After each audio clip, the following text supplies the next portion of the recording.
سید القولین والثقلین والفریقین من عرب ومن عجم یا اکرم الخلق مالی من الوذ به سواک عند حلول الحادث العممی ثم الرضا عن ابی بکر وعن عمر وعن علی وعن عثمان ذی الکرم رب صل وسلم دائما ابدا علی حبیبک خیر الخلق اجمعین۔ حمد و ثناء رب الجلال والاکرام، ہدیہ درود و سلام محمود سرور کائنات فخر موجودات احمد مصطفیٰ حضرت محمد مصطفیٰ صلی اللہ تعالی علیہ وآلہ وبارک وسلم پیش کرنے کے بعد خوشبخت و خوش نصیب برادران اسلام، اللہ رب العالمین کا بے پایہ کرم ہے کہ اس نے ہمیں انسان تخلیق فرما کر اشرف المخلوقات بنایا، اور پھر اشرف المخلوقات بنا کر بھی اپنے محبوب مکرم نور مجسم شفیع معظم ہادی کل امام الانبیاء خاتم الانبیاء رحمت للعالمین احمد مجتبیٰ حضرت محمد مصطفیٰ صلی اللہ تعالی علیہ وآلہ وبارک وسلم امتی فرما کر ہمیں پوری کائنات کے اندر سرفراز فرمایا۔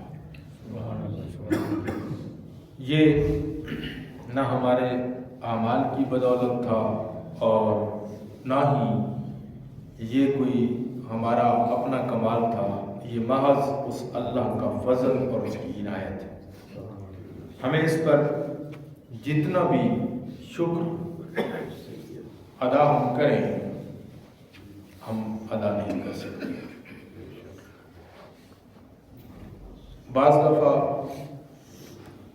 انسان مختلف طرح کے شکوک و شبہات کے اندر پڑ جاتا ہے، اور ان شکوک و شبہات کی بنیاد پر وہ اپنے رب کی بارگاہ میں بھی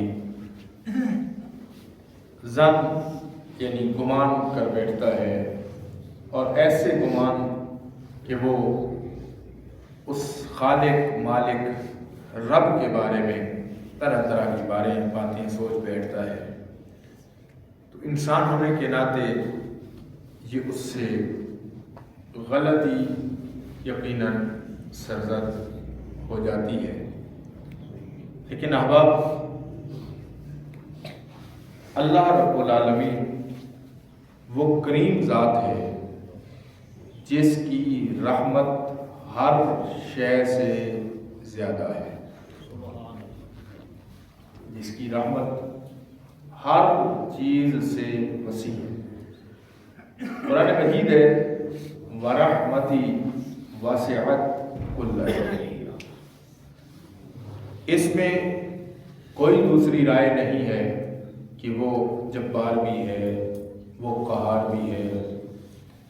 ان اللہ سریع الحساب، اللہ بہت جلد حساب لینے والا بھی ہے، پکڑتا ہے۔ تو مولوی اشرف علی تھانوی صاحب نے ایک خوبصورت بات لکھی ہے کہ جب وہ پکڑنے پہ آ جائے تو ایک اللہ کے ولی کو صرف ایک سوئی سے پکڑ لیتا ہے، اپنے ولی کو۔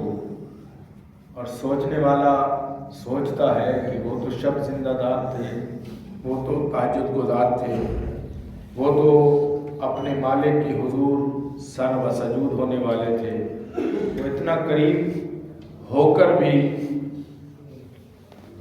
ایک سوئی جو اپنے پڑوسی سے ادھار مانگ کر اس کو واپس نہیں کی تھی، کہ رب نے سارے اعمال قبول کر کے جنت تو دے دی ہے لیکن مشکل بڑی پیش آئی، بخش تو دیا ہے لیکن مشکل بڑی پیش آئی ہے۔ کہا وہ کیا ہے؟ کہا وہ پڑوسی سے سوئی مانگی تھی، واپس نہیں کر پایا، اللہ نے اس کا حساب مانگ لیا ہے۔ ان اللہ سریع الحساب کا مفہوم یہی ہے۔ میرے بھائی، یہ بات ازر من الشمس ہے کہ وہ اپنے حقوق معاف فرما دے، لیکن جو ہم انسانوں کے حقوق، اس کے بندوں کے حقوق اپنے ذمہ لے کے جا رہے ہیں، ان کو معاف نہیں کرتا۔ لیکن احباب، وہ قریب اتنا ہے، میں نے کہا پکڑنے پہ آئے تو یوں گرفت کرتا ہے، اور جب بخشنے پہ آئے تو بخاری کی حدیث ہے کہ وہ 100 قتل کرنے والے کو بخش دیتا ہے۔ نہیں سمجھے بات، نہیں سمجھے میرے؟ ہاں، پکڑنے پہ آئے تو ایک سوئی کا حساب مانگ لے اور بندہ پھنس جائے، بخشنے پہ آئے تو 100 قتل کرنے والے کو بھی بخش دے، اور زمین کو حکم دے، زمین تقربی، میرے بندوں کی طرف جو زمین ہے وہ کم ہو جا، اور دوسری زمین کو حکم فرمائے تبادی، تو فاصلہ اپنا زیادہ کر لے، اس لیے کہ میں اپنے بندے کو بخشنا چاہتا ہوں، وہ رحمت میں آ جائے تو یوں کرم کر رہے۔ تو احباب، مجھ سے ایک دوست ترجمۃ القرآن کی کلاس لیتے ہیں، ترجمہ پڑھتے ہیں، بچہ ہے، تو آج صبح کہہ رہا تھا کہ ہم بڑے عجیب معاملات میں پھنسے ہوئے ہیں۔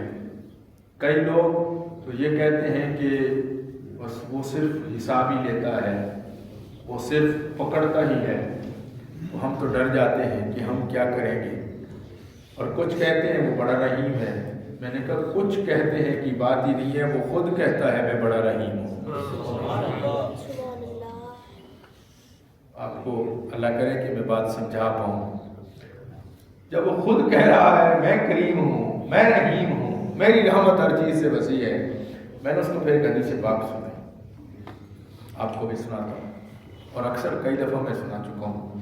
حضرت عبداللہ ابن عباس رضی اللہ تعالیٰ عنہ یوں ہی منبر پر تشریف فرما ہے، بڑی تقریر فرما رہے ہیں، گفتگو اللہ کی پکڑ کی ہو رہی ہے، عذاب الہی کی گفتگو ہو رہی ہے، اور مجمع پر، مجمع بھی آگے آپ جیسا نہیں تھا، گفتگو کرنے والے میرے جیسے نہیں تھے، گفتگو کرنے والے بھی محمد کریم کے صحابی تھے، سننے والے بھی رضی اللہ عنہم ورضوا عنہ کی ڈگری جن کو مل چکی تھی۔ بھائی زمانے کے لاکھوں غوث کتب ہزاروں سجدے کرتے رہیں، ساری زندگی اللہ کے حضور پڑے رہیں، صحابی رسول کے قدموں کی خاک کے برابر نہیں ہو سکتے۔ اس ہستی پاک میں ان کی بات عرض کر رہا ہوں۔ تقریر کرنے والے عبداللہ ابن عباس عظیم مفسر، اور سننے والے بھی صحابہ کرام ہوں، سکتہ طاری ہے، یوں مجمع بالکل ایسے جیسے ان کے سروں پر پرندے بیٹھے ہیں، ابھی وہ سر ہلائیں گے تو اڑ جائیں گے، کہیں سے آہو پکار رہی ہے، کہیں سے چیخ و پکار آ رہی ہے، اپنے رب کے خوف سے مجمع رو رہا ہے، صحابہ کرام کا مجمع ہے۔ ایک بدو عربی پینڈو کھڑا ہو گیا، دیہاتی کھڑا ہو گیا، اس نے کہا عبداللہ ابن عباس یہ کس کی بات کر رہا ہے؟ کہا میں اللہ کی بات کر رہا ہوں، اور اس کی بارگاہ میں حساب دینے کی بات کر رہا ہوں۔ کہا یہ حساب کب ہونا ہے؟ کہا قیامت کے دن ہونا ہے۔ تو عرض کی اس بدو نے، عربی نے، دیہاتی نے، اس نے کہا یہ حساب کون لے گا؟ کہا یہ حساب قیامت کے دن اللہ لے گا۔ تو وہ رقص کرنے لگا، ناچنے لگا مسجد کے اندر، اس نے بھنگڑا ڈالنا شروع کر دیا۔ حضرت عبداللہ ابن عباس نے کہا میں تجھے پکڑ کی بات سنا رہا ہوں، کہا مجھے اس سے غرض نہیں ہے، تم نے کہا کہ وہ پکڑ رب کرے گا، حساب رب لے گا، تو میں تو اس بات پر ناچ رہا ہوں۔ کہا کیوں ناچ رہا ہے؟ کہا اس لیے ناچ رہا ہوں کہ جتنا ماں پیار کرتی ہے اگر وہ حساب لے اپنے بچے سے تو کیسے لے گی؟ میرا رب تو 70 گنا ماں سے زیادہ پیار کرتا ہے، اس کے حساب کی کیا بات کرتے ہیں؟ اس کے حساب کی کیا بات کرتے ہو؟ اس کے حساب کی کیا بات کرتے ہو؟ جب رب حساب لینے پہ آئے تو میں تو مجمع پر نا وہ جو سکتہ تاری تھا، وہ جو سکوت تاری تھا، وہ جو پریشانی کا عالم تھا، یوں پریشانی ہٹی کہ سب ہنسنے لگے اور حضرت عبداللہ ابن عباس خود ہنس پڑے. فرمایا اس کو کہتے ہیں اپنے رب پر توکل. احباب جو میں عرض کر رہا ہوں تو یہ ہے کہ وہ رحمت اس کی بہت وسیع ہے. میں ایک ہی سوال کے جواب میں یہ ساری گفتگو، اس کا مرکزی محور یہی ہے کہ میرا رب بہت رحیم ہے. قرآن مجید کے اندر ہے جو آیات بینات میں نے پڑھی ہیں، پارہ نمبر 29 ہے. سورت کا نام سورت المزمل ہے. سورت کا نمبر 73 ہے، 73 نمبر پہ یہ سورت ہے. اللہ رب العالمین نے جملے ارشاد فرمائے، یا ایھا المزمل، اے لحاف اوڑھنے والے، چادر لپیٹنے والے.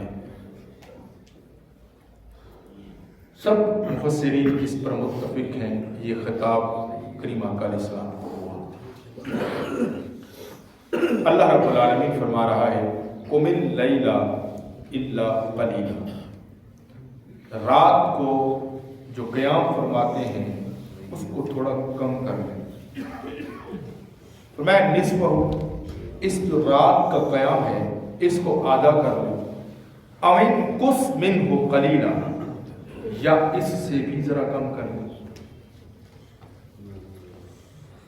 میں یہاں پر اپنی بات، میرا کیا عقیدہ ہے، میں کیا سوچتا ہوں اس کی بات نہیں کروں گا. میں حضرت مجدد الفسانی رحمۃ اللہ علیہ کے حوالہ سے بس ایک بات کر کے میں آگے گزر جاؤں گا. بہت سارے مفسرین کرام نے بڑے خوبصورت باتیں فرمائی ہیں. فرماتے ہیں یہ نبی پاک صلی اللہ علیہ وسلم کو چونکہ آگے اللہ نے ارشاد فرمایا میں اوزد علیہ ورتل القرآن ترتیلا، یا اس سے تھوڑی سی اور زیادہ کر لیں، ورتل القرآن ترتیلا، اور قرآن مجید کو خوب ٹھہر ٹھہر کر تلاوت فرمائیں.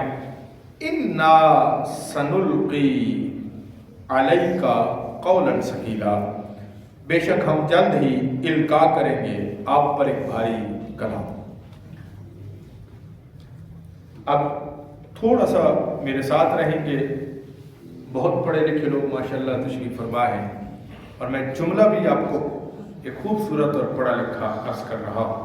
اللہ رب العالمین کا کلام ہے، اور فعل الحکیم لا یخلو عن الحکمہ کتاب، کہ اللہ کا کلام حکمت سے خالی بھی نہیں ہے. اللہ رب العالمین نے ارشاد فرمایا اوزد علیہ ورتل القرآن ترتیلا، اے محبوب قرآن کو ترتیل کے ساتھ پڑھیں. اور اس کے فوراً بعد اللہ رب العالمین نے ارشاد فرمایا ان قریب ہم آپ کو ایک بھاری قول دینے والے ہیں. اور تمام مفسرین کرام نے اس بات کو رقم کیا ہے کہ اس سے مراد اللہ نے نزول قرآن کا ارشاد فرمایا، لیکن اللہ اس سے پہلے قرآن کو ترتیل کے ساتھ پڑھنے کا حکم ارشاد فرما چکا تھا. یہ جو قول اللہ رب العالمین قول ثقیل نازل کرنا چاہتا ہے، یہ کیا ہے؟ کیا واقعی یہ قرآن ہے؟ اگر قرآن ہے تو پہلے تو قرآن کو ترتیل کے ساتھ پڑھنے کا حکم دے چکا ہے.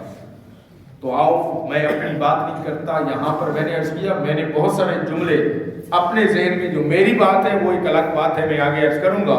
جو اگر وقت بچا تو میں حضرت مجدد الفسانی رحمۃ اللہ علیہ کے ریفرنس سے بس ایک بات کر کے آگے گزر جاتا ہوں. کہا یہ جو جملہ ہے نا انا سنلقی علیک قولا ثقیلا، اے محبوب ہم آپ پر ایک ثقیل، ایک بوجھ والا کلام نازل کرنا چاہ رہے ہیں. فرمایا یہ بات اس وقت کی تھی جب کریم آقا غار حرا میں موجود تھے. غار حرا میں موجود تھے. یہاں مجدد الفسانی رحمۃ اللہ علیہ نبی اور ولی کی تفریق کرتے ہوئے، کسی نے کہا کہ یہ جو نبوت ہے یہ ولایت سے نبوت ہوتی ہے، تو آپ نے اس کے جواب میں کہا کہ نہیں، نبوت چونکہ وحی ہوتی ہے، یہ کسبی تو ہے ہی نہیں. یہ تو نہیں ہے کہ کوئی نیکی کرتے کرتے نبی بن جائے. نبی تو وہ ہوتا ہے جسے رب پیدا کرنے سے پہلے نبی بنا دیتا ہے. آپ کو بہت سارے عقدے حل ہو گئے ہوں گے. 40 سال کے بعد نبوت مصطفیٰ کی بات نہیں ہے. نبی ہوتا ہی وہی ہے جس کو رب پیدا ہونے سے پہلے نبی بناتا ہے. تبھی تو عیسیٰ علیہ السلام 3 دن کے تھے اور پنگوڑے میں کہہ رہے تھے لوگوں میں اللہ کا رسول بن کر آیا ہوں. اللہ کا رسول بن کر آیا ہوں. تو عیسیٰ علیہ السلام وہ ہیں جو معراج کی رات میرے نبی کی ابتدا میں کھڑے ہو کر نماز ادا کر رہے ہیں. مصلی امامت پر میرا نبی محمد مصطفیٰ کھڑے. اسی لیے ہم کہتے ہیں سب سے اولا والا ہمارا نبی, سب سے بالا والا ہمارا نبی. ہمارے نبی کی تو بات ہی کچھ اور ہے نا. میرا نبی پھر میرا نبی ہے, میرے نبی کی بات نہ پوچھو. یہ تو ایک الگ بات ہے, انشاءاللہ کبھی ٹاپک آئے گا. جو میں بات عرض کرنا چاہ رہا ہوں وہ رب اپنے محبوب پر قول ثقیل کیا دے رہا ہے, اور قول ثقیل اس نبی پر نازل فرما رہا ہے جو نبی اعلان نبوت سے پہلے غار حرا کے اندر اس کی عبادت میں مصروف ہے. مجھے کسی نے کہا تو میں اسی کے جملے کا وہ عرض کر رہا ہوں کہ جی جنت بڑی اوکھی چیز ہے. میں نے کہا جنت کوئی اوکھی نہیں ہے. کس نے آپ کو کہا کہ جنت مشکل ہے؟ جنت کے لیے تو عبادت ہے ہی نہیں. نہ دوزخ کے ڈر سے عبادت ہے, نہ جنت کی وجہ سے عبادت ہے. عبادت تو فقط یار کو حاصل کرنا ہے, محبوب کو حاصل کرنا ہے. الصلاۃ معراج المومنین. کیوں جی؟ نماز مومن کی معراج ہے. بزرگ کہتے نہیں ہیں جب رب سے بات کرنے کا موڈ ہو, دل ہو, تو فرمایا نماز میں کھڑے ہو جاؤ, اپنے رب سے باتیں کیا کرو. اور اگر یہ معاملہ پتہ چل جائے کہ رب سے تو میں بات تو کر رہا ہوں, اب رب مجھ سے بات کرے, فرمایا رب کا قرآن پڑھا کرو.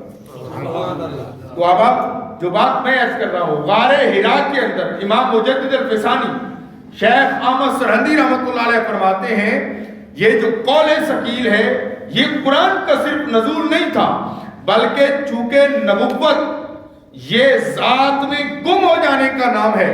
حضور علیہ السلام اعلان نبوت سے پہلے عالم شباب میں غار حرا میں جا کر جو رب کی عبادت میں مصروف رہتے تھے, وہ ذکر و اذکار میں مصروف رہتے تھے, وہ اپنے رب کی ذات میں مگن ہو جاتے تھے, فنا فی ذات ہو جاتے تھے. رب نے اپنے محبوب کو کہا محبوب اب ہماری ذات کو چھوڑ کر مخلوق کی طرف متوجہ ہو. محبوب پر یہ بات اتنی گراں گزری کہ مالک تیرے جلوے, تیری بارگاہ, تیرے حجابات کا اٹھنا, تیرے نظاروں کا کرنا, تجھے دیکھنا, تیری ذات میں گم ہونے کے بعد مخلوق سے تعلق بن جائے, یہ بات محمد مصطفیٰ پر باری ہے. رب العالمین نے فرمایا محبوب اب میری ذات سے نکل کر میری مخلوق کو میری بارگاہ تک لے آئے, ہم یہ آپ کی ڈیوٹی لگا رہے ہیں.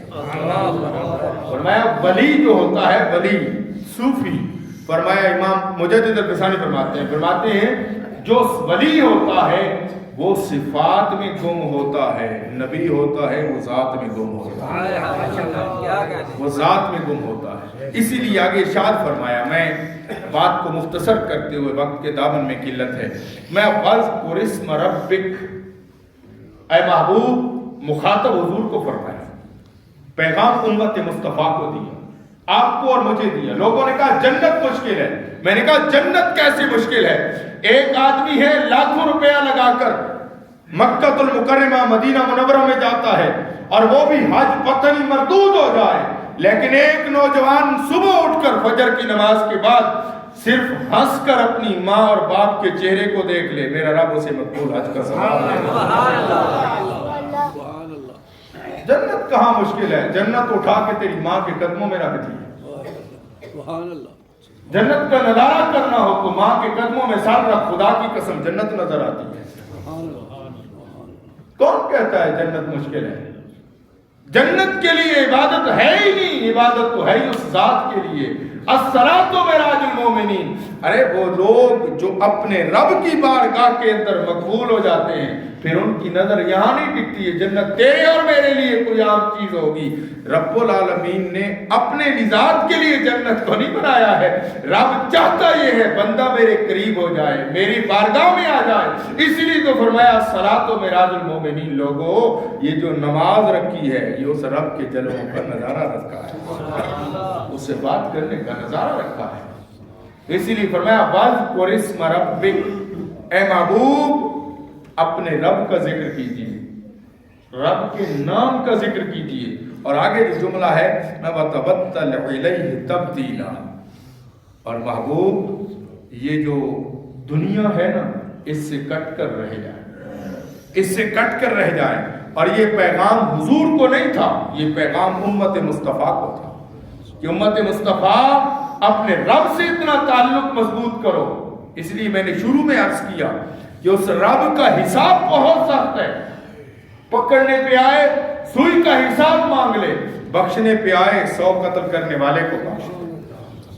بات کیا ہے؟ بات اس کی رحمت کی ہے, بات اس کے کرم کی ہے. اگر ہم یہ سوچیں کہ میری بخشش میرے اعمال پر ہونی ہے, اسی لیے کریم نبی علیہ السلام نے ارشاد فرمایا لوگوں مجھ محمد کریم کی بخشش بھی اعمال پر نہیں اللہ کے فضل پر ہونی. ابھی غور کیا؟ اور اس کا فضل کیسے ملے گا؟ اس کی بارگاہ تک آنا پڑے گا, اس سے تعلق مضبوط کرنا پڑے گا. اسی لیے حضرت خواجہ نظام الدین اولیاء رحمۃ اللہ علیہ کے بارے میں, آپ حضرت فرید الدین گنجشکر رحمۃ اللہ علیہ کے مرید ہیں. جب اپنے شیخ کی بارگاہ میں گئے نا, اپنی شیخ کی مجلس میں گئے, تو اپنے شیخ کی مجلس میں 6 ماہ صرف 6 پارے قرآن مجید کے پڑھ سکے. کسی نے کہا حضور یہ 6 پارے 6 ماہ میں محض ان کا درس حاصل کر سکے. فرمایا یہ 6 پارے میں نے حاصل نہیں کیے ہیں, مجھے رب نے اپنی پوری کائنات عطا فرمایا. اسی لیے اللہ رب العالمین نے ارشاد فرمایا ہے محبوب. اور آپ دیکھیے جملہ کیا ہے, جملہ دیکھیں, میں آگے گزر گیا تھا, بس جملہ درمیان میں سے پیش کرتا ہوں. آیت مبارکہ ہے وَإِنَّا نَاشِئَةَ اللَّيْلِ هِيَ أَشَدُّ, قرآن ہے ہِیَ أَشَدُّ. یہ جو محبوب رات کا جاگنا ہے, جو رات کا جاگنا ہے یہ بڑا سخت ہے, یہ بڑا سخت ہے. سخت تو ہے نا, سردیوں کا موسم ہو, مؤذن کہے اللہ اکبر اللہ اکبر, مؤذن کہے الصلاۃ خیر من النوم الصلاۃ خیر من النوم. ایک خراٹے بھرنے والا خوبصورت گرم اس موسم میں بستر میں آرام کرنے والا, ٹھنڈا یخ پانی ہو, پانی بھی اس کے پاس گرم میسر نہ ہو, اٹھے ٹھنڈے پانی سے وضو کرے, انتہائی ناممکن کام, مشکل کام ہے. لیکن اگر وہ اس بات کو پس پش ڈال دے کہ یار میرا رب مجھ سے تقاضا یہ کرتا ہے, وہ اٹھے ٹھنڈے پانی سے وضو کرے, نماز فجر ادا کرے. لیکن بات رات کی ہو رہی ہے, فجر تو فجر ہے, یہ ان کی بات ہو رہی ہے جو تہجد کی نماز ادا کرتے ہیں. سمجھ میں میرے خیال میں شاید اللہ کرے میں سمجھا پاؤں. شب زندہ دار ہو اپنے نفس کو وَتْعَمْ أَقْوَامُ قِيلًا, اے محبوب یہ نفس کو پکڑنے کا, اس نفس امارہ کو پکڑنے کا خوبصورت طریقہ ہے. ایسے محبوب نہیں بنا جاتا. اب میں عرض کروں, اگر کوئی شخص اللہ رب العالمین کی بارگاہ میں مقرب ہونا چاہتا ہے تو صرف فرائض سے کام نہیں چلتا. فرائض ضروری ہیں, یہ تو میری اور آپ کی مجبوری ہے. فرائض تو پورے کرنے ہیں. بات صرف فرائض سے نہیں چلے گی, بات تو چلے گی جب اپنے رب کا محبوب بننا ہے. پھر ہم چاہتے ہیں کہ رب ہماری بات سنے, تو پھر بات اس کی پہلے سننا پڑے گی. اس لیے تو فرمایا ہے محبوب اِنَّا نَاشِئَةَ اللَّيْلِ هِیَ أَشَدُّ. محبوب یہ جو رات کا جاگنا ہے نا یہ بڑا مشکل اور شدید ہے. لیکن جو شخص اس پر عمل درآمد کر لیتا ہے, اس پر کار بند ہو جاتا ہے, اپنی آرام کو, اپنی آسائش کو, اپنی جو ہے وہ صحت کو سے پشت ڈال کر میری بارگاہ میں کھڑا ہو جاتا ہے، اور میں پھر ہم نفس اس کے قابو میں دے دیتے ہیں، پھر حال یہ ہوتا ہے بیٹا زمین پر ہوتا ہے، باتیں لوح محفوظ کی کرتا ہے۔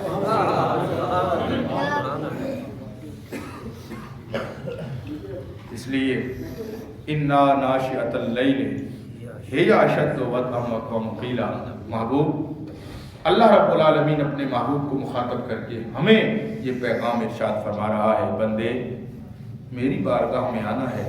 تو اسی لیے میں اس بچے کو اس کو بتا رہا تھا کہ شہادت گاہ الفت میں ہے قدم رکھنا۔ لوگ آسان سمجھتے ہیں مسلمان ہونا، اصل بات اور ہے۔ اصل یہ ہے کہ اس یار کو راضی کرنا ہے، اس محبوب کو راضی کرنا ہے، اسی کی تو خبر رکھنی ہے، اسی کا تو ہی سوچنا ہے۔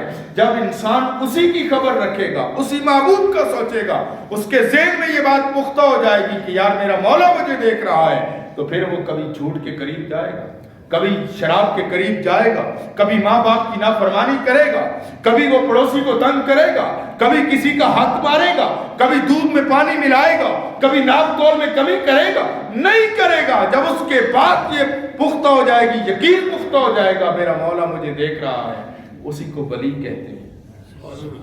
ولی کوئی اور مخلوق نہیں ہے، ولی انہی انسانوں میں سے بنتے ہیں۔ تو ولی کوئی اور مخلوق نہیں ہے، ولی یہی انسان مخلوق ہے۔ لیکن انسان ولی کب بنتا ہے؟ جب انسان اپنے رب کی ہر بات پر یقین رکھتا ہے۔ اس لیے میرے بھائی، میرا رب، ہمارا رب ہمیں یہ پیغام دے رہا ہے، یہ میسج دے رہا ہے، یہ دعوت دے رہا ہے، وہ خود کہہ رہا ہے بس میری یاد اپنے دل میں بسا، وَاذْكُرِ اسْمَ رَبِّكَ، اپنے رب کو یاد کرو۔ اور اس یاد کرنے سے مراد صرف اللہ اللہ کرنے سے نہیں ہے۔ میں اکثر کہا کرتا ہوں ایک شخص ماتھے پہ محراب بھی بنا سکتا ہے، لمبے لمبے سجدے بھی کر سکتا ہے، لیکن کیا فائدہ اس سجدے کا جو سمیت سر والی ماں اس سے ناراض بیٹھی؟ کیا فائدہ اس عبادت کا کہ اس کا باپ اس سے ناراض بیٹھا ہے؟ کیا فائدہ اس عبادت کا کہ سگا بھائی اس سے رشتہ داری توڑ کے بیٹھا ہوا ہے اور وہ خود لمبی لمبی نمازیں پڑھ رہا ہے؟ نماز میری اور آپ کی اوپر مجبوری ہے، فرض ہے، یہ کرنا ہی کرنا ہے، لیکن اس کو کرنے سے پہلے، اسی لیے تو قرآن نے ارشاد فرمایا قد افلح من زکا وقد خاب من دسا، فرمایا جس وہی کامیاب ہوا ہے جس نے اس کو پاک کیا ہے، پہلے اس کو پاک کرنا ہے، وگرنہ ذلت اور رسوائی اس کا مقدر ہے جس نے اس کو ناپاک کر لیا ہے۔